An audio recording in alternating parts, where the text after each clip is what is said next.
Welcome to a football show, Thursday edition, and this time we are, in fact, live. That is Nick Suss of the Tennessean. Make sure you subscribe to the Tennessean for good Tennessee Titans coverage, and you can follow him on Twitter at Nick Suss. And, of course, we are brought to you by Sinkers Beverages. I am Braden Gall. You can get to me at Braden Gall. And, Nick, I am still bathing in the sewers. In fact, I'm kind of back into the sewers now that football season has started. Right.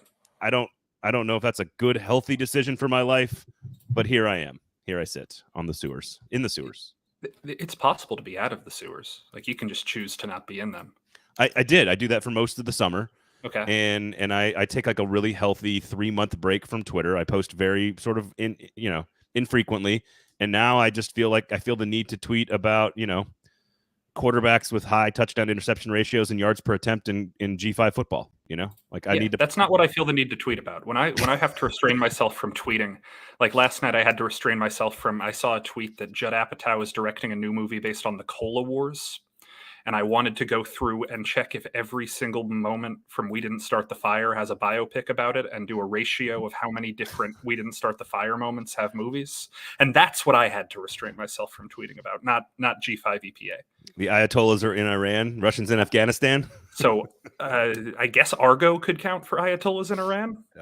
Look at us with our Billy Joel knowledge. It says a lot about who we are, Nick. That's what that says. All right, Sinkers Beverages. We got a lot of stuff to get to. In fact, you're going to hear from Brian Callahan today on the show. He had his press conference yesterday. Some interesting comments about learning who he is, learning what his team is, and then what you do with that information once you learn about your team and you evolve, you adapt, you're flexible, you pivot. Lots of good stuff. I think it was your question, actually. So lots of good stuff from Brian Callahan yesterday. I think Titans fans should be excited about his answer.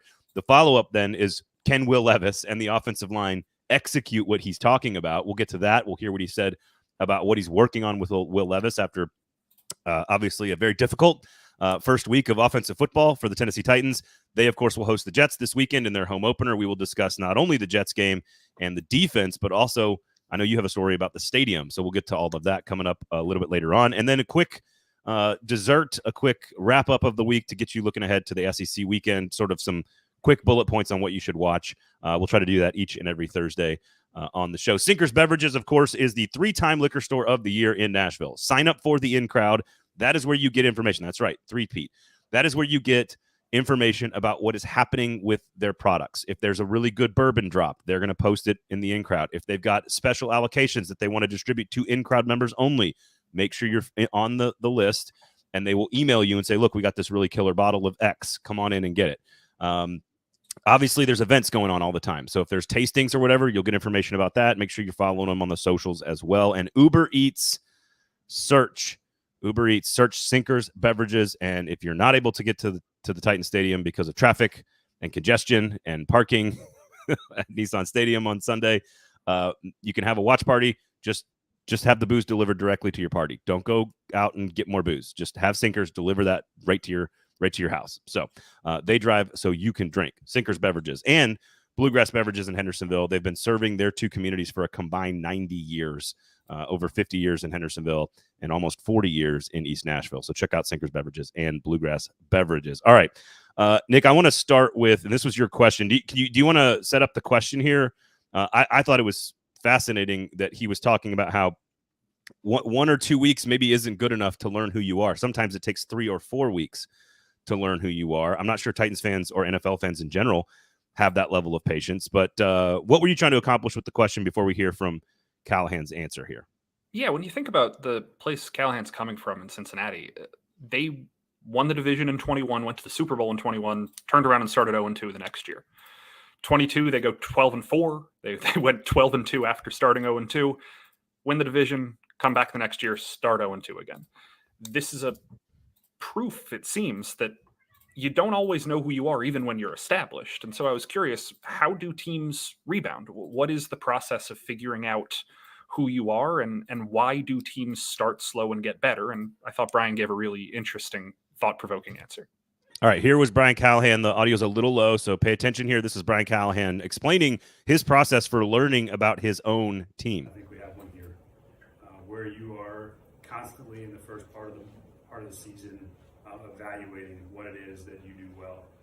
And then once you kind of find what that identity is of your team, you lean into it. And that is an ongoing process over the whole year, but usually in this first couple of weeks, you find out a lot of things. And I think that you rely on people's thoughts and ideas and viewpoints on their positions, on their units, offense, defense, and special teams. And you just have to be willing to be flexible and adaptable and not afraid to say what we thought we were going to be isn't true and we need to do something different. And that was what we did in Cincinnati, especially when we first got there. We were a under center wide zone team. The rival Joe Burrow changed that. We tried to do a little bit of both. Turns out for whatever, and again, every year it changes. Your talent acquisition changes, and we ended up becoming a shotgun team and a gap scheme team, and as the year went along. And so anyway, long story short, there's an evolution that takes place in the first part of the season, and you have to be willing to know when to pivot and to adapt. But guys, all right, Nick, was that the answer you expected? Was that the answer you wanted? What do you think? It wasn't what I expected. I thought that he got the detail about evolving in Cincinnati, I think sounds like it was in reference to that 2020 season, that first year with Burrow. The idea of going from doing what they did in 19 with Andy Dalton and trying to mix that philosophy early with what Burrow did in Baton Rouge, and then kind of figuring out as time goes on, no, we need to lean more into this, more into that. I think that's really interesting because it kind of fits in with some of the things we talked about in the offseason of Callahan being willing to do what Will Levis does best. Now, it's kind of interesting that people don't know what he does best yet, but it is really encouraging, if you're a Titans fan, that this coaching staff isn't going to bang its head into a wall and say, no, we know we're right. Like, for a coach to come out and admit sometimes we're wrong and we have to be flexible is just really, really impressive, especially after one game. Like, people aren't going to rip up the script, and I'm not saying he should, but for him to say, well, maybe we'll need to rip up the script, that's a different kind of coach. Well, you know this as well as anybody, and it sounds silly to say this, but coaches are so stubborn. Right. It sounds silly to give credit and sort of be impressed or enjoy the honesty from Brian Callahan to say, look, I think it's a huge positive that he is willing to be flexible, adapt to his personnel, and pivot when things aren't working. That should not be a crazy thing to say in any other walk of life. But with football coaches in the NFL and in college, it's just they sometimes refuse. They refuse to acknowledge things that aren't working. They refuse to adapt or evolve or be flexible. It's just not in their DNA. And so it's interesting to hear him say that. And it should be table stakes that that's what coaches are willing to do, but it's not always the case. So I think that's a good big-time positive for Brian Callahan. Follow-up question about his honesty. Do you think that will change? I don't think he anticipated some of his comments after the game taking off the way they did. Tongue-in-cheek about punting on first down. Surprised at how Will Levis made some big mistakes. Like you and I and everybody else in there, we appreciate how honest he is and that he's very different from the last guy in that sense. It's fun to learn about his team and his process that way.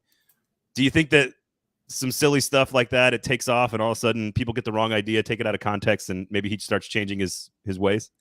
I think those comments took off in the echo chamber where they're always going to take off. I don't think they took off to a degree that he is going to be worried and change his communication tactics. Like, I hope not. If a couple hundred people liked a tweet, like that's such a small fragment of the fan base. And I know we're talking to that fragment of the fan base, so I don't want to talk this down at all. It's great to be over engaged, and I'm happy that you guys are reading what we're posting.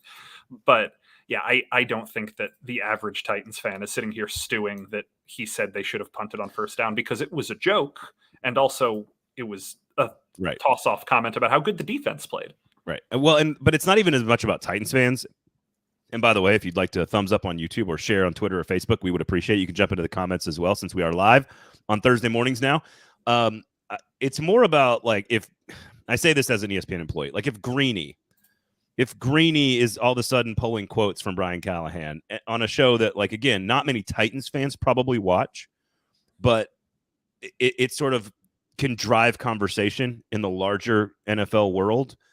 That's where I could see him going, I don't really need that kind of attention, and I better be careful about this. I hope he doesn't. I hope he stays honest and keeps telling us, like, hey, this is part of my process. I think it's very interesting how he delivers information. So, and I think that he is so process oriented that we're going to keep seeing that. Like, it's very interesting to me the way he views process. I think that results people, process people, there's no technically correct answer, but he is so process driven that I just think that asking him to not think that way would be tantamount to asking him to not do the thing that got him the job he has. I tend to agree with you. PK also asked him about sort of, do you have to get in guys' faces? Do you have to yell and scream at guys still? Is that still a thing you do at the NFL level or not or whatever? And he was like, absolutely. Sometimes the situation calls for that, but not right now. We are still very much in teaching mode. And I think that speaks to his commentary about it. It doesn't take just one game or two games. It takes 3 or 4 games sometimes. It's very revealing, I think, is the quote he used about the first month of the season, which I think is a great way to put it. But what's interesting is it's not just that you have to do that every year for your new team, new roster, new whatever it is that's new for you. You have to do that every year as a head coach. You could be John Harbaugh and you could be in your 17th season and still needing to kind of do that on for any given team. This is a guy who's never coached before and the whole new organization is there. So it's not just the start of a season for Brian Callahan. It's the start of the first season for Brian Callahan. I think we're sitting at 11 minutes before I make a sitcom allusion, so good for me. But I remember reading this article when Brooklyn Nine-Nine started, where they interviewed Michael Schur, who created that and Parks and Rec and The Good Place. I've got a Good Place poster right over one of these shoulders that you can't see. And he was asked, hey, what's it like with first season of a new show? You're an established showrunner. You know how to make a show. What do you do? And he said, best case scenario, I make a pilot. It gets picked up. We film it. I make 10 more episodes. We film all of them. We destroy the tapes for all 11, and then in episode 12, people start to see what's going on.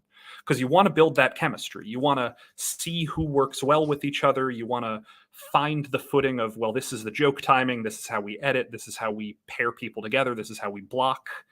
I think any collaborative process is a similar experience. If you could, in a vacuum, play 12 preseason games, I think every team would be much better off, with the exception of teams like the Chiefs who have incredible continuity.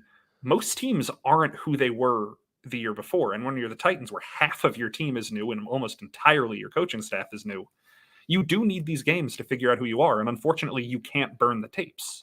All right. So side note here. Are you telling me that the very first episode of Parks and Rec is actually like the 10th, 11th, 12th, 13th episode of Parks and Rec? I would argue that the first episode of Parks and Rec is the first one that Rob Lowe and Adam Scott are in, which I guess is the penultimate episode of season 2.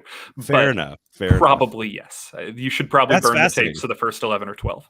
That's fascinating. I'm curious if he actually meant like I literally don't show anybody those, or like, hey, we just forget about it and we move on. Season 2 is the start. I just thought if he meant that literally or not, because I would go Parks and Rec over Brooklyn Nine-Nine and The Good Place.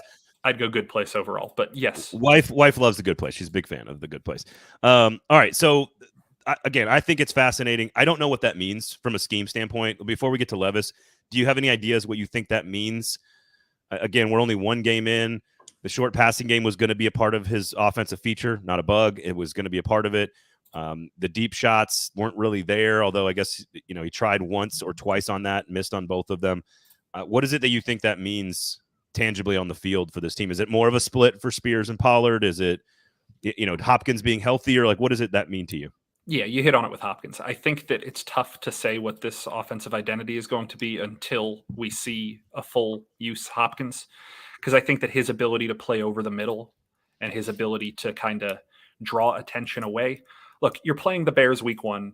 Your best case scenario, you want Jalen Johnson to have to split time between Ridley and Hopkins. He didn't really have to.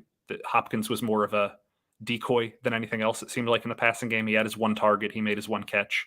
But as he becomes more involved, I think we're going to see a more full version of what this offense can be, mixing in the deep threats, mixing in the play action, and also just these guys have to protect. And we don't need to get into the nitty gritty there, but I think that the scheme has to factor in either your offensive linemen are going to get better or you're going to need to keep your running backs in a lot more. Yeah, or 12 personnel with 2 blocking tight ends. Who knows? Sure. John Gall, no relation, says run left more and more play action. Certainly, I thought the left side of the line did a great job run blocking, not so much in pass protection. I think that was to be expected, and we'll see if the scheme now sort of has that information and goes, oh, we're gonna have to be quicker on this. We're gonna have to be better on this. We'll see what happens with the passing game. So we shall see. This is a great question, Ed. We're gonna get to this in just a second, where he says, is that learning who we are? Is that applied to the defense as well? Would he have said that with better results? We will get to that in a second, because it seems like the defense should be fully formed this week and certainly played much better than the offense in week number 1. All right, so that means, ultimately we've all focused on Will Levis, and Callahan was just sort of asked specifically about, in a follow-up to that question, about sort of what does this mean for the quarterback, whether it's footwork, whether it's technique, whether it's scheme, whatever it might be. What is it that we are trying to teach Will Levis in this process, in this learning process that Coach Callahan is describing? And here was the Titans coach answer. Good job with that part of it. I think if he can clean up his minor footwork issues, I think it's gonna make it a lot easier on him. And I think that'll be the case. I think he knew what to do, how to do it, where to go with the ball, and then for the most part of that game, it was pretty spot on. His demeanor, his recognition, his ability to communicate those things to me were also really good. And so it was good to see Will in a game day environment when it's on the road, when it's loud and kind of hectic. I felt the calmness to his demeanor, which was good. It was positive. And then his ability to articulate what he was seeing was what was happening. Sometimes guys articulate things and it's not what's actually happening. He could very clearly articulate what was going on from the defensive side, and that was really good to see. And so we'll just keep working through it, keep working through the process of the fundamental part of getting better. And I'm really feel good about that part of where Will was at on Sunday. That was a positive part for sure. All right, there's a lot there that's very complimentary and very sort of like, I'm not worried about this. He's got everything needed to make the adjustments necessary. He starts with the footwork, but he talks about demeanor. He talks about recognition. He talks about what to do and where to do. He talks about articulating the problems that he had back to the coach, which is certainly a positive step. Are you buying any of that? Yeah.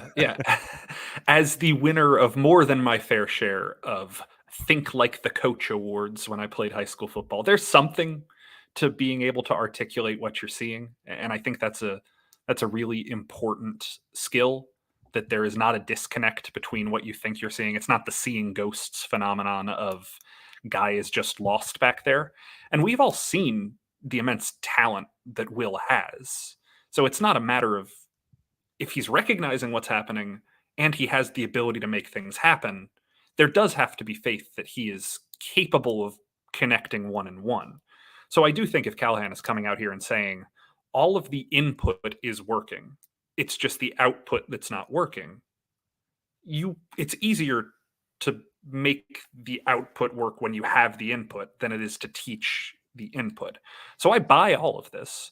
It's just, is this audience going to be old enough, young enough to remember Leroy Jenkins?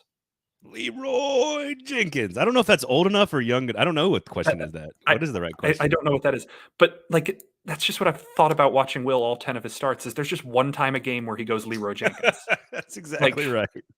Like just one time he busts in the room and says, look what I'm about to do. And you got to coach that out of a guy, but also hero ball is what got him where he is.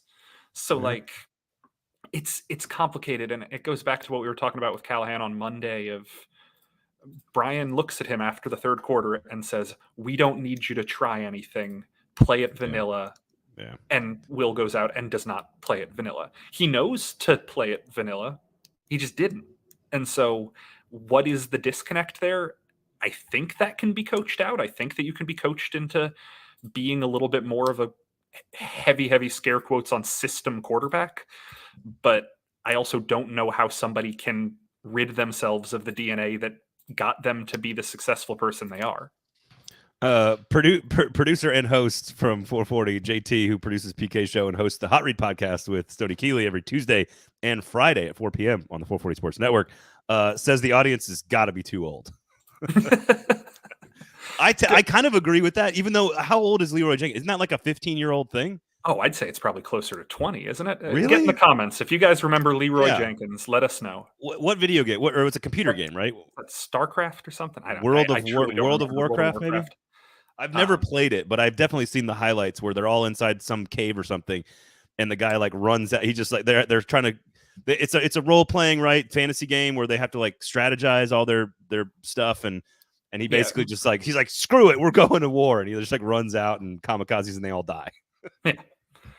And just so everybody that doesn't know knows that. Now they know. If you weren't on the internet in the early pre-YouTube days, 2004, 2005-ish. Ain't no way anyone knows Leroy Jenkins. It turned into like a TV ad campaign, didn't it? Yeah, I'm sorry. I got the Billy Joel reference out of the way early, and now I got to reference the internet from my childhood thing. Look, you'll get a lot of references. Here's what I'm willing to bet you. Leroy Jenkins and Parks and Rec started around the same time. That's what I would guess. All right, John says, I think there's been an overreaction. He only had 2 boneheaded plays and was the not sliding in flick 6. The flick 6 is nice. I disagree. I think to Brian Callahan's point about fixing his footwork, he was drifting and floating in the pocket the entire game, and he wasn't sort of in control of his space. That's what you need a quarterback to be, is in control of his space, and he didn't really have a lot of that at any point during the game.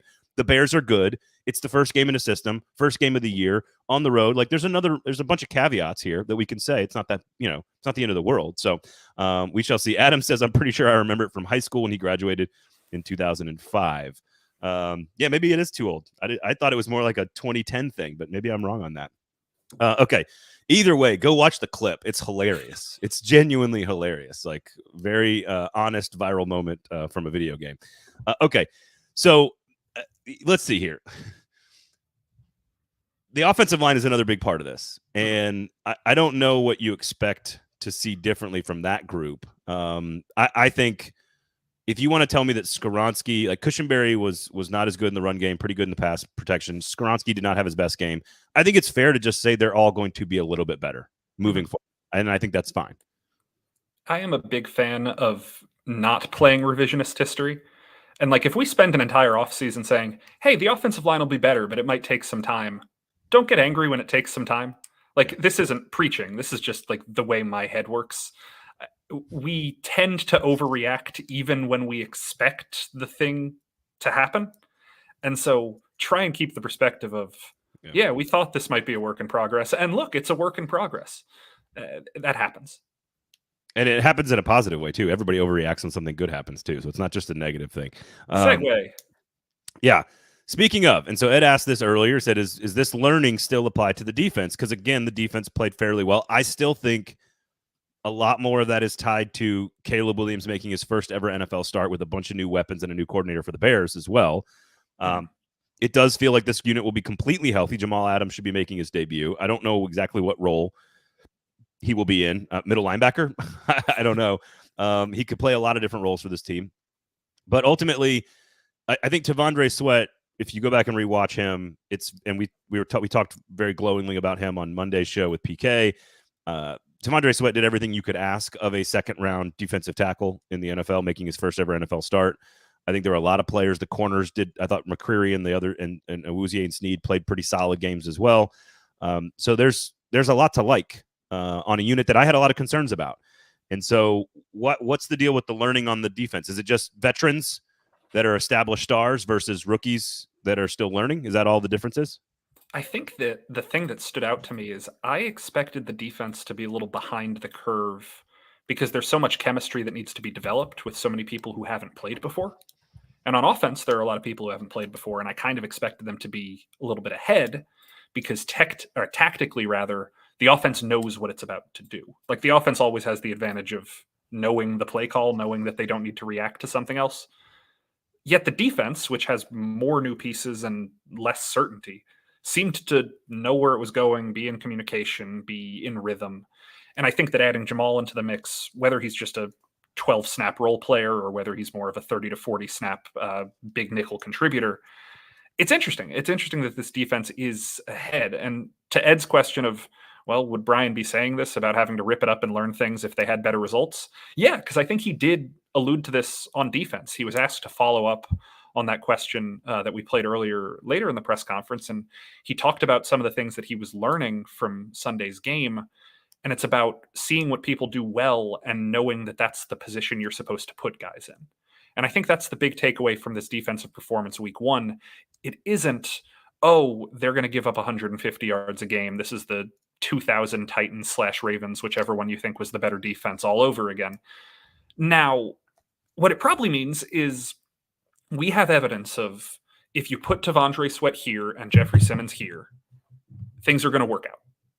If you put Ernest Jones here and you play Kenneth Murray off of him in this capacity, things are going to help.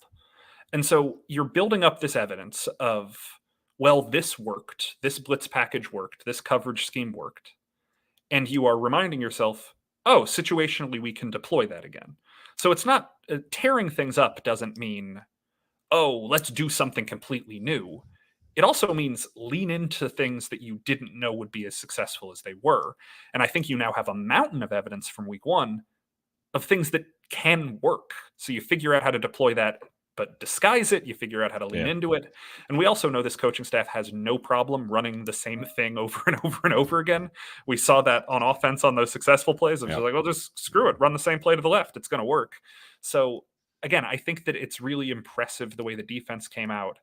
And I do think that you can tear it up and lean into what's good because there's some good to build around.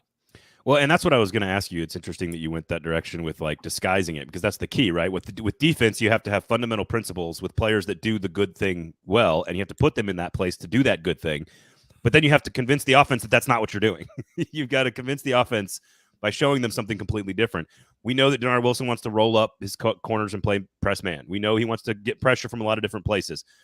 Again, for example, Ernest Jones destroyed the center on a blitz last week. Like, have him, you know, you can kind of go back to that if you want to. So ultimately, what does that mean to you from a setup standpoint? Does that mean they're more predictable for Titans fans when they watch the Titans defense, or less? Like, what does that mean in terms of the actual, like, what parts are hidden and what parts do you think he should be leaning on? Oh, that's a tricky thing to answer, but I think that you can lean into what you were doing on the defensive line. It's hard to disguise defensive line play. They're right up there. And I think that's the strength of this team right now. We saw that rotationally, it didn't matter if it was Coburn or if it was Sebastian Joseph Day or if it was the two big guns that we talk about all the time. And I think you can lean into that of mix and match. I've been really impressed dating back to the beginning of OTAs with the willingness they have to put Jeffrey Simmons on the edge. I think that has been something that they're slowly deploying. And I think that as he gets more reps there, it's going to get really tricky of how do you double team Jeff if he's at a 5 technique or even outside of a 5? And then what do you do with Harold coming off next to him? And then again, that of making the offense choose who the double team is and who they're going to single block, I think that's a huge advantage for this team. The coverage stuff, the linebacker stuff, I think you need to disguise that as best you can. And for multiple reasons. Like, you need to disguise it because your linebackers aren't the strength of the team. Like, it's not just that you need to trick the offensive players into where they're going to be and what they're going to be doing. You kind of need to hide them on your own side of the ball. Stevie says, do you think we could possibly acquire Reddick after this game? I know that there's no real movement with him in Philadelphia right now, or the New York. New York. Sorry. But I assume it feels pie in the sky sort of stuff. Like, if it's like house money, if you can go get him, great. It makes your defense better. I'm assuming the acquisition cost is fairly small, but the price to pay him is going to be great. So I'm, I don't know if it's a huge, I don't know if they have a chance. But that being said, every time we've said all of this stuff, hey, they need to go get a safety. Hey, they need to go get this person. Hey, they should go get a wide receiver next to Hopkins. Hey, they need to draft a lineman. Rand Carthon has kind of gone out and systematically and very logically applied the needs to the market. So I don't know. I don't have any inside information on that. Yeah, I will just add that you can always build by getting the best player available who's established, and that doesn't seem to work long term. It's a good small fix, and that's why I love like somebody like Ernest Jones, who you have as a 1-year rental and you have the option to re-sign, versus somebody like Hassan Reddick, who is making it pretty clear he's not going to play without a long-term deal. When you went out and got Snead, you're pretty confident you want him for the long-term deal. I just have no idea the confidence levels for the Titans to say, yes, let's go get Hassan Reddick versus draft somebody at that position. Speaking of, Jake says, got to get EJ onto the field more than 26 snaps in a game. Maybe we'll see this week. I'm assuming some of that is acclimation and learning, just like we talked about with Callahan. So, all right, thoughts on the Jets matchup. This is certainly a quarterback that's far more experienced. On paper, a defense that's maybe more complete and has been more stable and consistent over the last 5 years. Callahan said, basically, this is a top 5 unit in the NFL in every category over the last 5 years. They did get gashed by an undrafted free agent in Jordan Mason on Monday night. Shout out Gallatin Green Wave, by the way. Shout out Nashvilleian there, Jordan Mason. I think he had like 28 carries, like 130 yards rushing for San Francisco. Did a great job for them. They were able to gash the Jets in that way, but that's because their offensive line is one of the best in the world. And they have some of the best skill players in the world that take up a lot of attention for a lot of people. What did you learn on Monday night, and what do you make of the matchup for the Titans, both on offense and defense? I spent the entire offseason telling anyone who would listen that I hate myself for how good I think the Jets are. Like, the line I've been using that tracks. The line I've been using is, if you look at the roster as like a 1 through 53 proposition, I think the Jets might have the best 1 through 30 in the AFC. Wow. And I have virtually no confidence in their 31 to 53. So a little bit thin. But if you just look at the top level talent on this roster, there's immense top level talent. And I watched that game against San Francisco, and well, that's a team with better talent. Like, San Francisco's just got the best roster in the NFL. And I was so impressed. San Francisco, I don't think they double teamed a single defender all game. They just one-on-one blocked, big on big, hat on a hat. And we're getting 8 yards per carry down. It's stupid. It's stupid. Some of it's because of the way the Jets linebackers are taught to play downhill. I don't think they were filling very aggressively. I think they were kind of sitting back and letting the play come to them. So there was a little bit of cushion that happened there. But this is a Jets team that, let's not sleep on the talent. Let's not sleep on the experience. Let's not sleep on the quarterback, because, controversial or not, I think Aaron Rodgers played really well on Monday. He was overwhelmed at times, and I don't know if his mobility is what it used to be, obviously, but the dude still makes 2 to 3 plays a game that make me say, what? Like that throw he made on the sideline to Lazard. I don't know if you remember that one. That's one of the prettiest, stupidest throws I've ever seen. As a Green Bay Packers shareholder, I've seen Aaron Rodgers to Allen Lazard many times. No, the back shoulder fade to Garrett Wilson on the actual good drive in the first half was a brilliant play call and execution. He still got it from an arm standpoint, and up here mentally, his mobility is definitely he's definitely slower, but it's going to be far more psychologically challenging for the defense this week than Caleb Williams. Caleb Williams physically is very challenging. But Rodgers right now is just going to be executing at a higher level mentally than Caleb Williams will. Williams will get there eventually. But look, this is a team that has very good players at almost every position on offense, and it's going to be a big challenge for the defense. I think on the other side, I agree with you. Look, I've got the Jets in the playoffs. I've got them as the 6th seed. I think I have the Dolphins as the 7th seed, and I agree with you. I don't like that I did that. Like, I don't like, nothing about the Jets should be better than the Steelers, like, ever. And they might be. And so they didn't look like it on Monday night. I imagine they are better this weekend, and that is concerning if I'm a Titans fan. What are they, a 3.5 point favorite already? I think so, yeah. And it's like, I asked Callahan about this yesterday, of when you're playing a team that is coming off of a game where they struggled, is it almost scarier because you know they're going to make changes? And Callahan just gets a smile on his face. He's like, the 49ers are good, man. Like, I don't think anyone should overreact to a team that's almost always in the Super Bowl exposing people. And the 49ers just exposed them. I don't think that's who the Jets are. And especially when we're getting ready for a really, really ugly weather weekend, this is going to be a very different kind of Jets game plan than what they were trying to do when it was just saving face against San Francisco.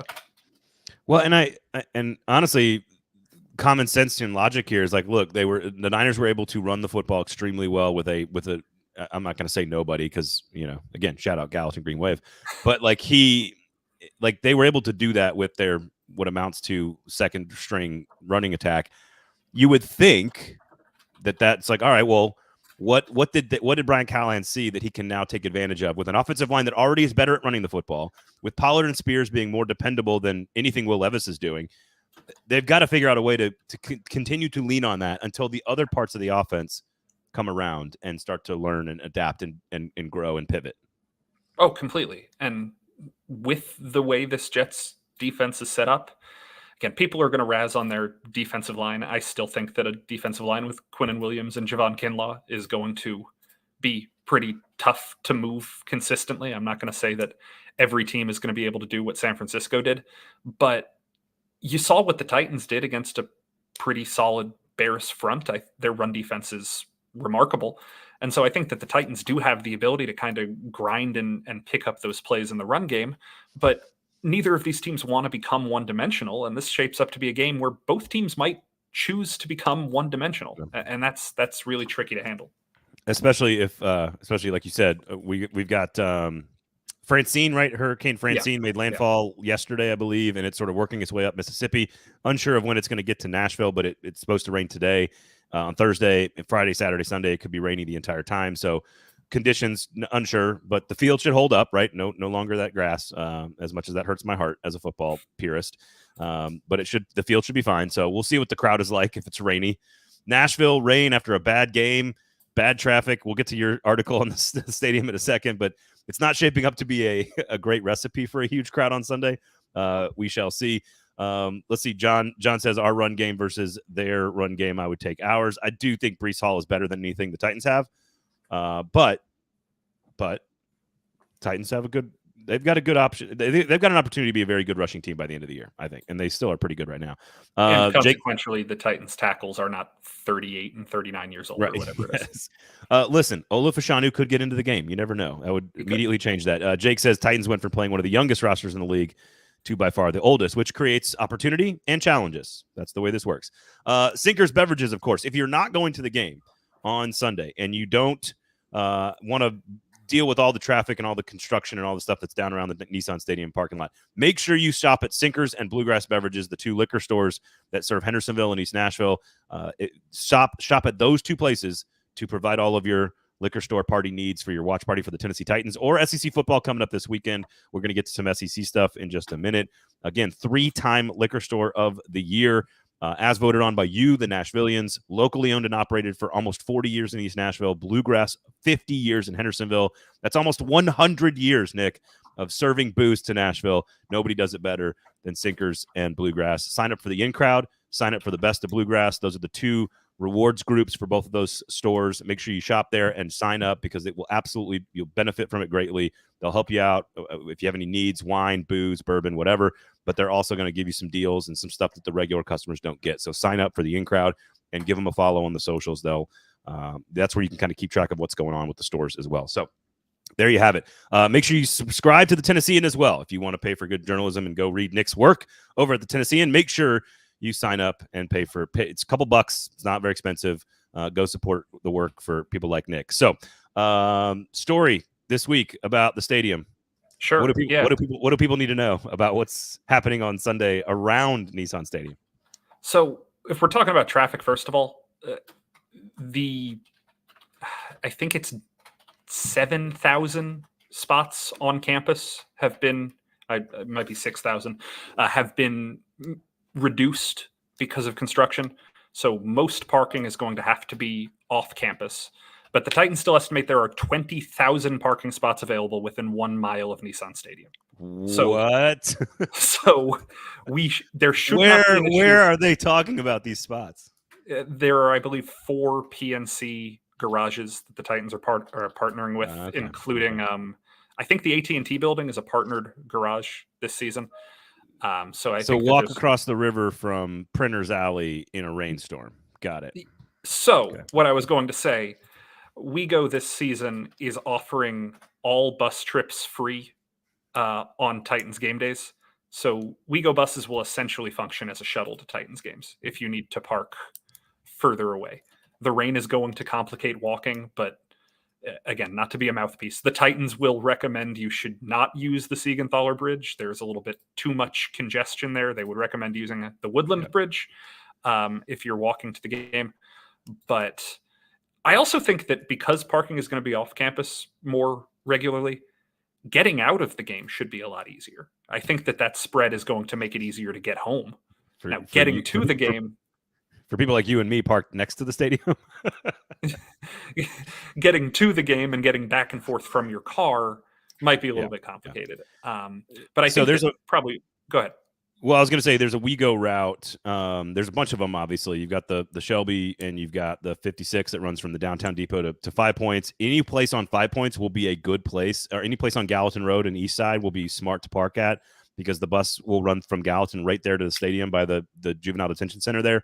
And they do a pretty good job of setting up bus routes, bus lanes We had a humble brag here. We had the mayor on last week on Pod Bless Nashville, so check that out.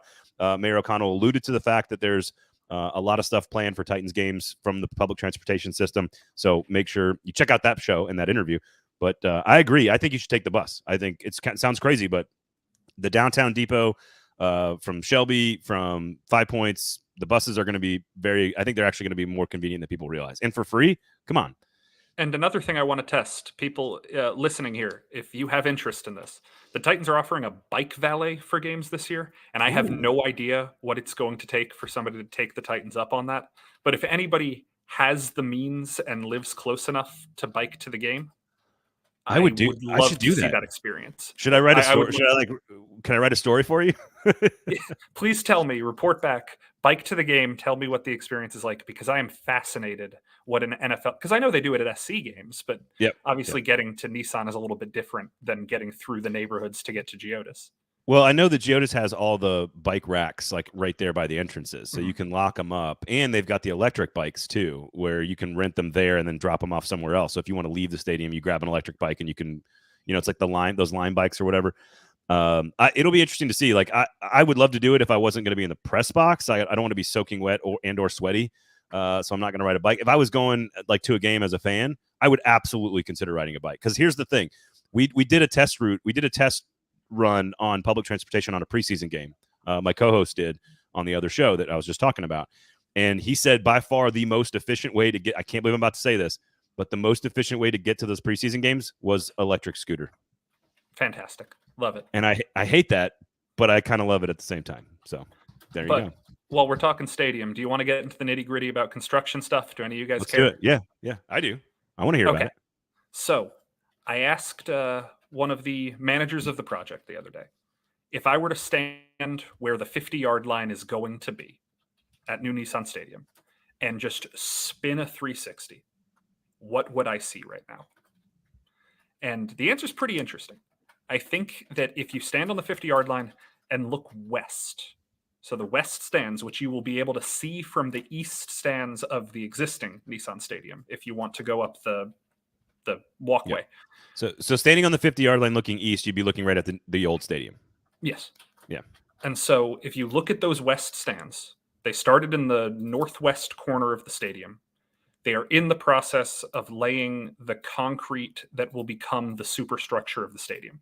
So you can see what is becoming the outline of the seating bowl, what is becoming the outline of the concourses. You will, and I'm going to go over and look because I'm very curious, from that overhead view from the stadium, you will be able to see a silhouette of a field. I think that, what's the term that he used to describe it to me? It's like an oblong rectangle of sorts. You're starting to see the rectangle, but you're also starting to see the edges around that are going to form the stands. You won't see the seating bowl itself. Interestingly, that is built off site and shipped in because the contours of building the steps are so intricate that you do that in a plant and you freight that in instead of. Are they made of concrete? Yeah, they're going to be made of concrete. Wow, that's pretty interesting. And so as they are building this, they are moving both directions. So they started in the northwest corner and they are spreading around to get to the southwest corner. This process should end up taking until late January to early February when the superstructure should be finished. Over this point, they are going to pour 110,000 cubic yards of concrete and roughly 1,600 tons of rebar to build the stadium. And then after that, they will move into the steel phase. There's a lot of interesting stuff going on with the stadium. There's some weird considerations of the stadium is actually shallower than most indoor structures. Most places you dig a little bit deeper to build the stadium, but the Titan Stadium is going to be a little bit higher, which means more in gladding, more in actual paint and wood and all of this stuff. But it does keep the stadium out of flood zones, and it meant that they had to dig for much shorter amount of time, and they were able to get to construction quicker. So considering the old stadium is in a flood zone. Yeah. So there's a lot of interesting considerations. You guys can go read the story. A lot of this is covered in there and more. But yeah, it's really, really fascinating where they are in this project, because you look over at it, and I was told this from the beginning, but man, by the end of the season, you're going to look over and think, they're done. That's a stadium. The Steel Face would be a hard rock band name. That's a Jake, good point there, Jake. Jake, I'll add it to my list just to prove to you guys the lengths of my insanity. I have a spreadsheet on my phone labeled BSAH, which means band song album horse. And it is all of the phrases I hear in my life that would make a good name for a band, a song, an album, or Steel Face. That's a good one though. The Steel Face. They go to this. They move to the Steel Face. All right. So what's interesting is, like, if you take the politics and like the socioeconomic and community implications out of the stadium, take like the construction to the fans and the impact on the stadium experience now, take all that out of it and just allow yourself to nerd out on like a crazy building and what it looks like. It's very interesting. It's very interesting. Really cool. As a kid who grew up like playing on construction sites, probably illegally, and just loved everything about it, it is fascinating to look at. I mean, I live in East, so I drive by there all the time, and I see the progress. And my daughters love it too. They're just like, "Look at that pile of dirt, Dad!" Like they love it. So it is interesting. You can allow yourself to kind of nerd out on it a little bit. It's very, very fun. And so if you're at the stadium, take some pictures of it. Take some photos looking down into the construction site, and send them our way. So. All right, Sinkers Beverages, Bluegrass Beverages. Make sure you shop there this weekend for all of your liquor store needs.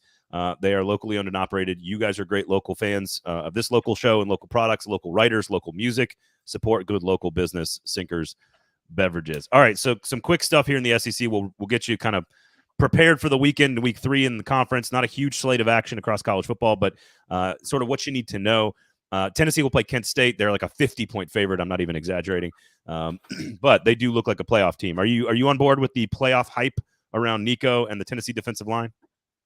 Kinda, yeah. I think that there is a clear class of 5 teams in the SEC that all I think should be playoff teams right now. And it's conceivable that 5 SEC teams could make the playoff. It's going to be very tricky for that to happen. But I put Tennessee in that class of 5. So Georgia 1, Texas 2, Bama 3, Ole Miss 4. You hate Missouri is what I'm hearing?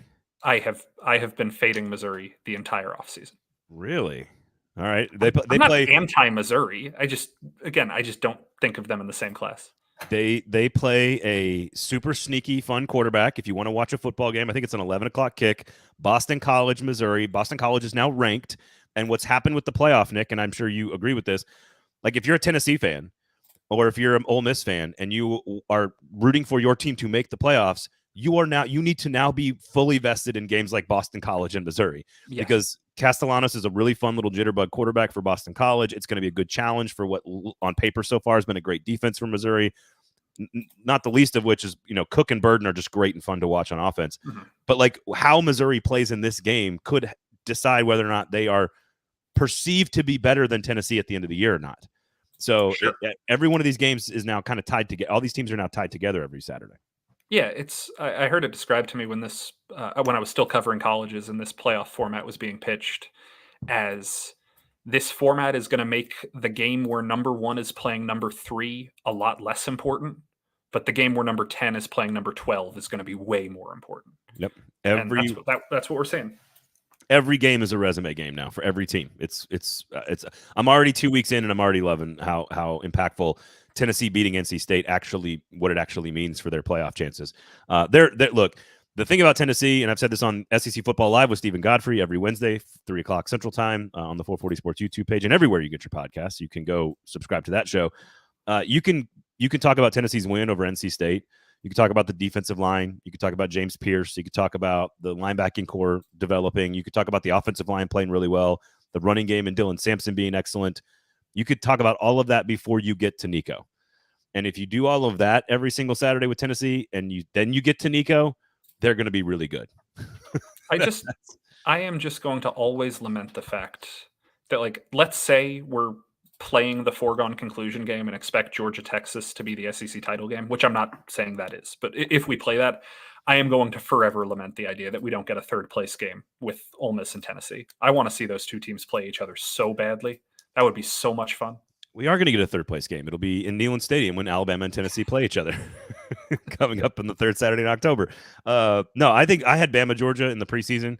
I'm not sure I'm off that yet, but Texas looked awfully good last week against Michigan. So we shall see. Ole Miss will play Wake Forest. They have not been challenged yet. They haven't even played a team worth anything. They're a 24-point favorite, so we'll see there.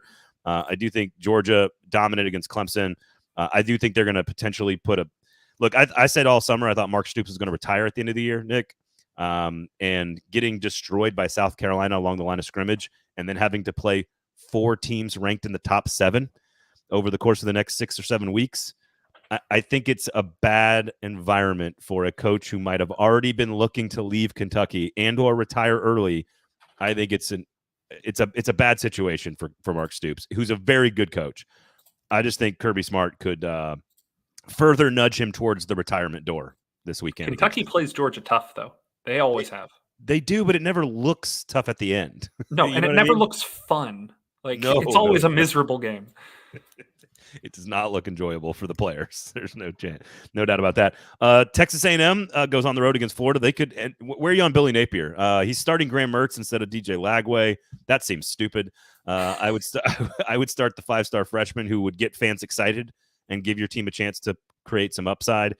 Otherwise, Texas A&M could go in there and put a stake in Billy Napier. I don't know what are your thoughts on Florida right now? You know that thing that happens when you're first on something and you're super adamant, and then everybody catches up to you and you feel like you're regressing towards the middle? Yeah. I have always been Napier's not the guy from the second they hired him. And now that everybody has kind of caught up and they're like, fire him, fire him, fire him. I'm like, let's not be hasty. Florida has this weird dynamic of every single time. It's called Florida. Yeah. Okay. I don't have to explain it. We know Florida's dynamic is Florida. I still don't think they should have fired friggin' Jim McElwain. And then they definitely shouldn't have fired Dan Mullen. Stop it. Look, you fire a coach for one bad season, you're going to turn into Nebraska. What about all the bad seasons? Nebraskas? What about all the bad seasons Jim McElwain has had at Central Michigan since then, though? I'm not saying that Jim McElwain should still be there. I'm saying they shouldn't have fired Jim McElwain when they fired Jim McElwain. And they shouldn't have fired... the itchy trigger finger doesn't work in college football. Well, Florida is like Tennessee was a few years ago. They are wandering, looking for an identity post-Urban Meyer, the way Tennessee was post-Fulmer. It happens to most programs. You sort of have to wander around and find yourself. I do think Dan Mullen would be an elite offensive coordinator for Billy Napier, and I think they would have been a good combination, the two of them. But Dan Mullen allowed the entire program to degrade into nothing. So we'll see. Billy Napier has done a lot to rebuild the program, minus winning football games. Sadly, that's the most important part. So we'll see. This is the best game in the conference, though. Texas A&M and Florida is by far the best game in the conference. Vandy only 11 point favorite over Georgia State on the road. Georgia State hired its coach. They had to make a coaching change late in the process. But 11-point spread on the road. You win this game, you're 3-0, and Diego Pavia hopefully is still all of his limbs are attached by the end of the game because he needs to be healthy for Vanderbilt. He's a fascinating and fun player to watch. Fun Vanderbilt is the best you can hope for. I agree. Just don't be boring. And I really like what this team is doing. I'm engaged with Vanderbilt. The strength and conditioning staff is getting a lot of credit for what's happening. But Diego Pavia, the quarterback, is fun. He's fun. This is entertainment, Nick. You have to be entertaining, and that's how you draw people in. And they have a quarterback who's entertaining. Spend a little time watching him. He's fun. Bama at Wisconsin. 28 points in the fourth quarter against South Florida. They don't look like old Bama, but they still look pretty damn good. They will go on the road and play Wisconsin. 16-point spread there. I don't know if Wisconsin has the pieces, but that is absolutely worth watching to find out what Kalen DeBoer and Jalen Milroe are all about. Yeah, I have been slowly becoming intrigued by this Wisconsin rebuild. I thought that Fickle would have had something rolling a little quicker by now, but I am still very confident that something will roll. I don't know if this is the game to unveil the new whatever, but there's something's got to work with that coaching staff and that identity up there. And you got an Alabama team that has so many pieces and so much tempo, and I really like what I've seen from them 5 of their 8 quarters. But I don't know. I don't think Wisconsin is going to pull off the upset, but I do think this is such a fascinating stylistic challenge. I think Luke Fickell defensively is a very sound coach, does a very good job on that side of the ball, and that should create a very good challenge for Milroe and DeBoer and the offensive line. Caden Proctor looks like he might be back, their left tackle this week, so keep an eye on that. I don't think the offensive rebuild at Wisconsin is the problem. The air raid has never worked there. Phil Longo, who was at Ole Miss, of course, and at North Carolina, does as much harm to his defense as he does to opposing defenses. And he's not really done a lot with Tyler Van Dyke at Wisconsin. So I don't know if they've got the offensive pieces to make this close. I do think it's a good challenge on defense for Alabama. I think they're, Milroe and company, they will be playing a good, fundamentally sound physical defense. Let's see what they can do on the road in a very fun, by the way, hostile environment. Madison is great. It's my hometown. It's a wonderful place. So it's a great place to watch a game. And then LSU at South Carolina. LSU, I think, is going to, if they win this game, LSU is going to quietly reestablish itself. That loss to USC in the first week, I don't think was bad at all. And I think if they go on the road and handle, Garrett Nussmeier's been very, very efficient in 2 games. If they go on the road and beat a South Carolina team that's got a really good pass rush and a good defensive line, just keep an eye. LSU is kind of lurking right now. I don't think they're good enough to be a playoff team, but they could develop into that if things go right for them. So keep an eye on LSU. Garrett Nussmeier is right now the sneakiest candidate to be the quarterback that rises into the first round when all of this is said and done. Just 1 year at LSU? You think 1 year and then he's potentially good enough to go? I'm not saying that's what's going to happen. I'm just saying based on what I'm seeing from him right now, I don't know if enough people are talking about that potential.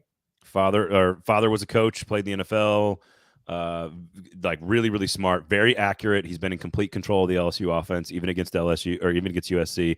I kind of like that call, Nick. That's an interesting call. I like that. I am in a group chat of former LSU beat writers, and I am not the first person who's beat this drum. I will give credit to them, but I will. You're the first on this show to do it. I am the first on this show to say keep an eye out. He's got a lot of NFL potential. There you have it. All right. So everybody listening, thank you so much. Thumbs up, all that good stuff. Support, share, rate, review, subscribe, all that stuff. Turn on the notifications. We do appreciate it. Sign up for good journalism. Follow Nick, of course, at Nick Suss on Twitter. You can read his stuff at the Tennessean. Make sure you go and pay a couple of bucks to go read his work. It's worth it. He does great stuff, and we do appreciate him hanging out with us each and every Thursday morning here on a football show, of course. So there you have it from all the folks there. Sinkers Beverages. Just remember the name. Sinkers Beverages. It's all you need to know. Bluegrass Beverages if you're in Hendersonville, Sinkers in East. And again, search Uber Eats, Sinkers Beverages. Have them deliver the booze directly to your house. They drive so you can drink and be smart. Otherwise, stay dry out there this weekend.